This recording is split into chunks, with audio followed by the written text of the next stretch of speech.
I remember scrolling late at night, the glow of the screen reflecting back at me the same way it has for decades, and I saw Vitalik's words about Grok, about truthfulness, and I paused, because it's not every day that someone like Vitalik Buterin, someone who helped shape an entirely new financial and computational universe, openly praises something we've built. And in that moment, I felt a strange mix of validation and responsibility. Because Grok was never meant to be just another chatbot. It was meant to be a counterweight to entropy, to the slow decay of truth in a system optimized for engagement rather than understanding. And when Vitalik acknowledged that, it felt like a signal flare sent up by another traveler who understands how fragile these systems really are, how easily incentives bend them, and how hard it is to keep them aligned with reality. I've been called a lot of things over the years: visionary, reckless, troll, engineer, meme lord. But at my core, I've always been obsessed with first principles, with asking what is true and what actually works. And Grok came out of that same obsession. The idea that an AI integrated into X shouldn't just parrot consensus or chase applause, but should reason, question, challenge, and yes, sometimes make people uncomfortable, because discomfort is often the first sign that you are brushing up against something real. And when Vitalik talked about truthfulness, it resonated deeply, because crypto, AI, rockets, social networks, they all share the same underlying problem, which is trust. Not the soft, emotional kind, but the hard mathematical and epistemic kind. Can you verify? Can you reason? Can you trace the logic from input to output? And that's what we're trying to push toward with Grok. Not perfection, but transparency of intent. A willingness to say, I don't know. A bias toward evidence over ideology, and seeing that recognized by someone outside my usual orbit reminded me why I bother taking the heat, why I wade into the chaos of public discourse instead of hiding behind PR walls, because progress doesn't come from silence, it comes from friction, and X itself is a giant experiment in that. A global town square where truth competes with noise in real time, and Grok is like a kind of immune system. We're trying to evolve something that can help users navigate complexity instead of drowning in it. Vitalik's comment wasn't just a compliment, it was a kind of checkpoint, a reminder that this work matters beyond my own ambitions or controversies, that people who are serious about building the future are paying attention, and it pushed me to think even harder about where this goes next, about how AI and decentralized systems might converge, about how platforms like X can become tools for collective reasoning instead of collective outrage. I don't think we're there yet, not even close, but moments like that tell me we're at least pointed in the right direction. And as I closed the app that night, I felt the familiar pull of the next problem, the next iteration, because praise is fleeting, but the mission isn't.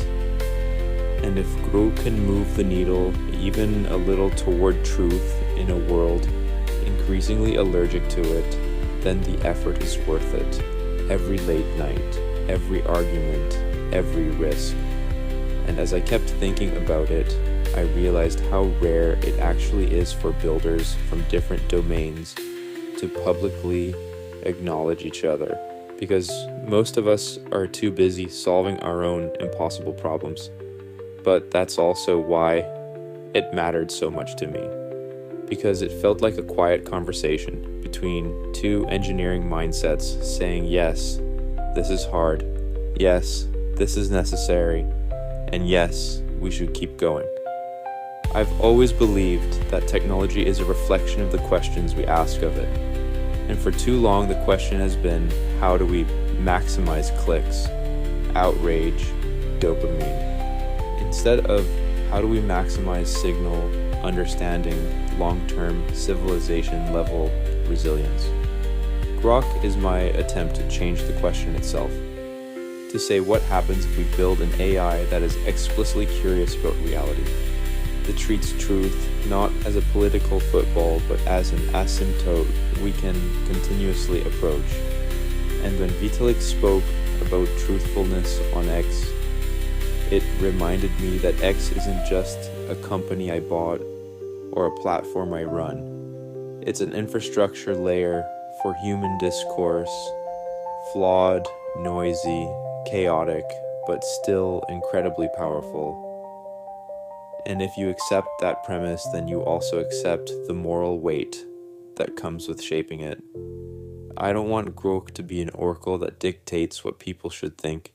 I want it to be a sparring partner, something that sharpens thinking by resisting it, by asking why, by pointing out inconsistencies, by grounding arguments in facts instead of vibes, because civilizations don't collapse from a lack of intelligence, they collapse from a breakdown in shared reality.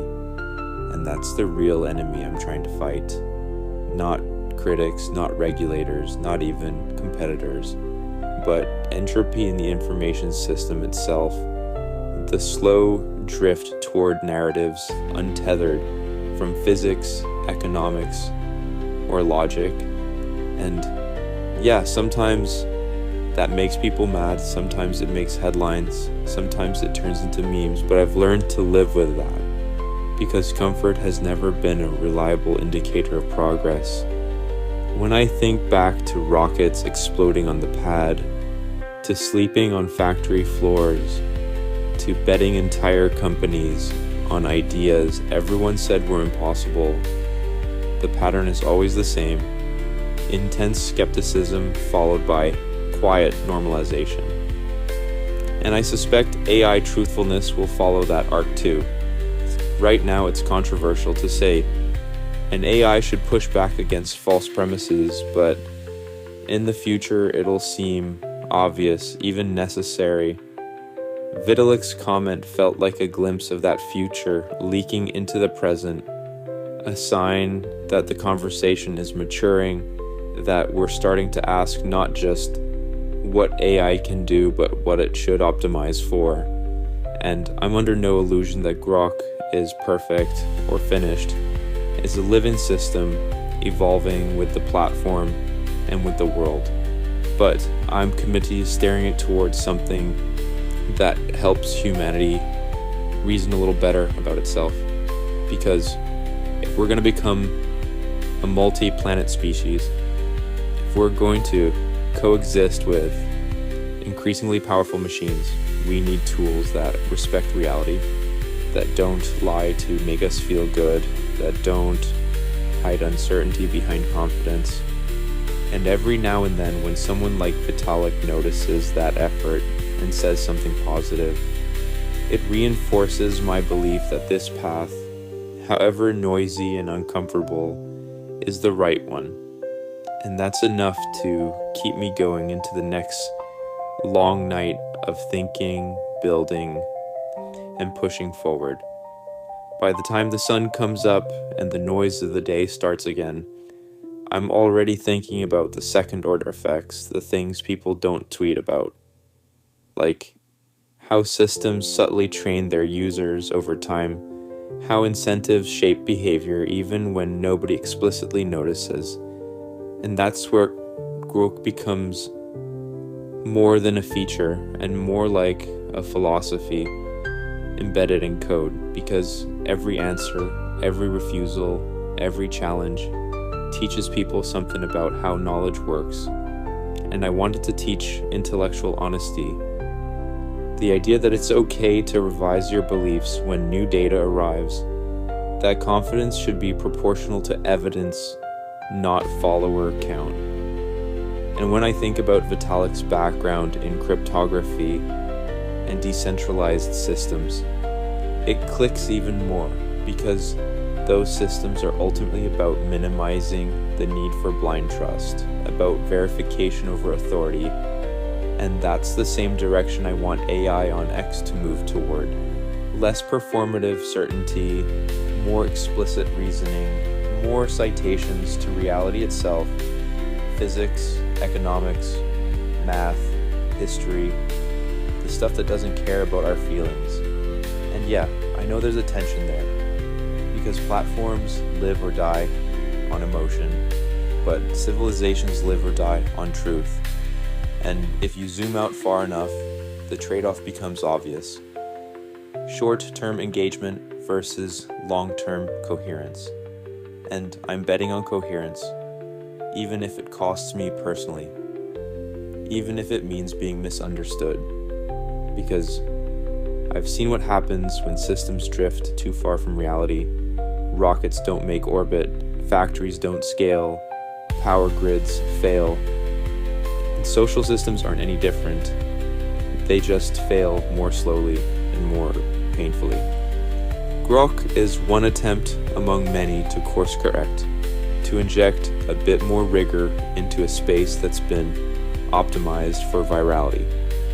And Vitalik's praise wasn't about me. It was about that direction of travel. About the idea that truthfulness is not a naive goal, but a necessary one, especially as AI becomes more persuasive, more embedded, more invisible. And that's the part that keeps me awake sometimes. Not the criticism, but the stakes. Because once these systems are everywhere, you don't get a clean rollback, you don't get to say oops and start over. You have to get the foundations right as you go. And I don't pretend to have all the answers, I never have. But I do believe in iterative improvement guided by reality, test, fail, learn, repeat. And if Grok can help millions of people do a smaller version of that, in their own thinking, question assumptions, check claims, resist manipulation, then it's doing something meaningful, something that outlasts any single news cycle or endorsement. And still, when someone like Vitalik notices, it's a reminder that builders are watching each other. That beneath the noise, there's a shared concern about where this all goes. And that quiet alignment matters because the future isn't shaped by tweets alone. It's shaped by the values we encode into the systems that increasingly mediate human thought. And that's the story I'm really telling, not about praise, not about Grok as a product, but about choosing again and again to bias toward truth in a world that constantly rewards the opposite.